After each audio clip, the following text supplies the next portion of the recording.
Fabrice Bardet, protozoaire, ça s'appelle ferme de rendu. Et vous avez 150 secondes à partir de maintenant.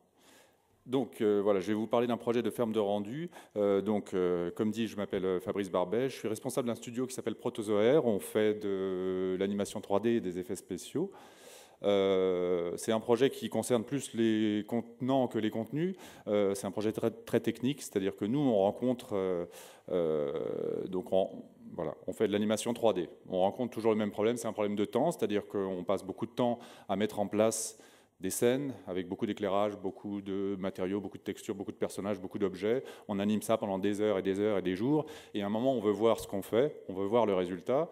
Et là, on appuie sur Render et on attend des jours et des jours pour voir une image.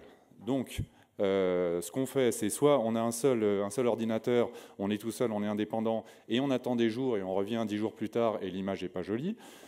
Soit on fait comme nous on a fait dans le studio Protozoaire, c'est-à-dire qu'on achète quelques machines, pas suffisamment, jamais suffisamment, mais on se fait une petite ferme de rendu perso, et du coup on divise un petit peu les temps de rendu et on attend un petit peu moins. Mais c'est une solution un petit peu intermédiaire parce qu'on attend, au lieu d'attendre des jours, on attend des heures, mais on attend quand même. Moi, l'idée qui m'est venue en attendant, puisqu'on a le temps de penser quand on attend, c'est éventuellement de s'associer, c'est-à-dire de proposer d'autres structures qui font des images 3D aussi, qui font des images pour de l'architecture, ou alors des sociétés qui font de la post-production 2D ou 3D, qui ont aussi beaucoup de temps de calcul, de s'associer pour faire grossir cet outil-là, le mutualiser, et donc s'en servir à plusieurs, avec plus de puissance. On peut éventuellement étendre cette idée-là à d'autres structures qui ont aussi besoin de calculer beaucoup de choses et qui ont beaucoup de données à